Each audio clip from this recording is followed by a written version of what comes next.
Coach, now that you've had a little more time to think about it, I know you have already talked a lot about it, but what does 100 wins now mean for you now that you've kind of had the weekend to really absorb it? I never really thought about it as any kind of milestone, but as I told you after the game when you brought it up, I did give it some thought, and really just a chance to show your appreciation and thankfulness for the opportunity. That Alan Ward believed in me and hired me into this job and helped me get better in this position, and that Steve Prohm hired me to come here and be his assistant coach. The support of your family over the years, all the coaches I've had who've been mentors for me, and then most importantly the players. Like Jeffrey Moss and Wayne Langston, who we had our first year, who were terrific. And then Jonathan Starks, John Morant, Shaq Buchanan, all those guys, and what they've allowed us to accomplish here. Because as I told our team after the game, I hadn't scored a point in 20 years. It's all about the players. So just thankful for all the great ones we've been able to coach here. We've seen some footage now where the team was prepared for you to enter the locker room, and you got the bath. What was that experience like for you? Well, I mean, we always celebrate wins no matter what, but it caught me off guard a little bit. I didn't know anyone was counting our total or anything like that. So, but no, it was a fun moment. We've had some amazing moments over there at SEMO over the years. I think back to my first year here as an assistant. That's where we clinched the regular season title. It was on the anniversary of Jawan Long's father's passing, and it was a real emotional locker room for him, so I'll never forget that. And then the only time Murray State's ever gone undefeated in OVC play back in 2015. I think we were down 10 when our lottery pick, Cameron Payne, fouled out with 3.5 minutes to go, and then TJ Sapp gets fouled shooting a three at the buzzer and makes all 3 free throws to get it to overtime and save the perfect season there. And obviously down 4 with less than a minute to go. Things weren't looking too good for the Racers, but we found a way to get it done. So, it was a special win for us. Tevin said after the game that he thought it was important for you guys to go through an experience like that.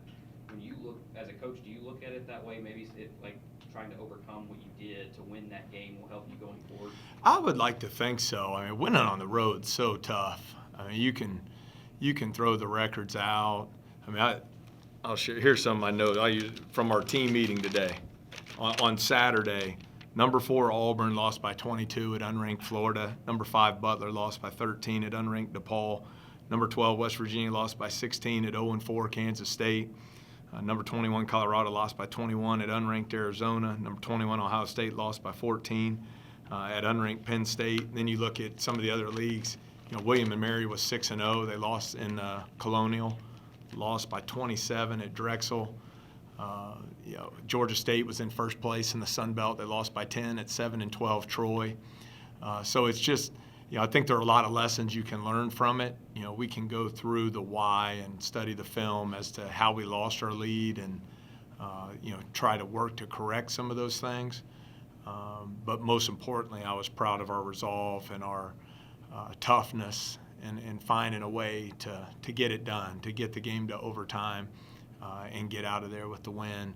And I said it after the game. I had a lot of respect for the performance SEMO put on. I thought they played extremely hard. I thought the additions of getting Agnew back and Nigel Russell back, who didn't play in our first game, I thought they had huge impacts on the game.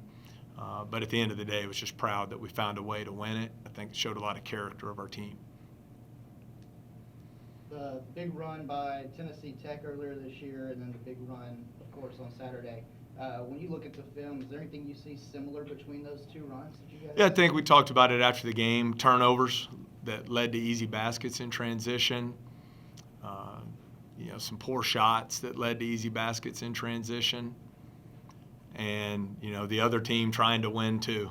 I think at the end of the day, at the end, we went 37-13 was the run that SEMO went on over that stretch of time, and still found a way to win. So I think that's, you'd like to play a more consistent 40 minutes and not have a lull like that, like we did there or at Tennessee Tech. and I certainly hope we learn from that and get better. But I think when you're on the road, you can't expect to just go in and win by 20 or 30 points. You're trying to make sure you have one more than they do. As the season's gone on, I feel like with DeQuan, he's gotten more comfortable. Obviously, he sat out that entire year. I know it takes a little bit to get back. But how have you seen him progress and get more comfortable in his role with this team to this point? I think you mentioned it, just the experience of playing. I know we've talked about it a lot this year. His redshirt year was not a normal redshirt year. He was completely out of basketball due to the surgeries that he had. So it's taken him a little time, but I think you see him now. He's shooting 50% from three in conference play, which I think he's an elite level shooter. And so I think what you're starting to see is him gain more and more confidence and just get more and more comfortable on the floor. And so I'm really proud of how he stuck with it, because he did get off to a slow start, but I thought he weathered the storm and has really worked hard to get back to the level he's at now. With that being said, is he close to where you think he could have been if he didn't miss that 1 year? Oh yeah, I mean, he coming out of last summer, I mean, he was in position to be the 6th or 7th man on our championship team last year, and had the unfortunate injury. So. I'm really excited about the direction he's headed. There's some areas he's got to get better in, like we all have, but I think the progress he's making has been very good. As a team, you're shooting like 35% from three. Are you surprised that you're shooting it so well with the line having been moved back? Well, we had a big hole to dig out of because we shot it really poorly for about a month. I think we're 40% now in conference play from behind the arc. I've tried to be very consistent in my message throughout the shooting struggles earlier in the year. I'm a really big believer in the three-point shooting ability of Tevin Brown, Javion Eves, DeQuan Smith, Chico Carter, and so forth. So I want those guys to shoot the ball with a lot of confidence. I think they're all excellent three-point shooters.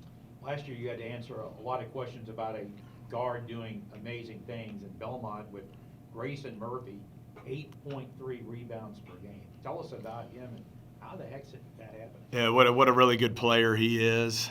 Has some unique stats to his resume. You mentioned the 8.3. I think it's the leading rebounder at the guard position in all of college basketball. He's also 4-to-1 assist to turnover, which is terrific. He's a very good he's their leading offensive rebounder at the point guard position. And he's so good in out in the open floor in transition. Doesn't make many mistakes. So, very, very good point guard and only a sophomore as well. Is there any difference between how Belmont runs things under Rick Bird compared to what they are now with Casey Alexander? Or are they? I don't know. It's probably a better question for Coach Alexander. I think you see a lot of similarities just from Coach Alexander having played for Coach Bird and also being a longtime assistant under him. But then I think you also see where Coach Alexander didn't just take over the program. He's gone out and built his own program, built Lipscomb into an NCAA tournament team, a 30-win team 1 year. So I think it's probably a combination of the two. But I think they're a very good team, well coached. Don't make many mistakes, can beat you from inside the line, can beat you from outside the three-point line as well. Not just Grayson Murphy, but obviously Nick Buzinski's back to full health and full strength, and then Adam Kunkel has kind of really arrived as one of their top shooters. What do you see offensively out of them, and how do you work to stop it?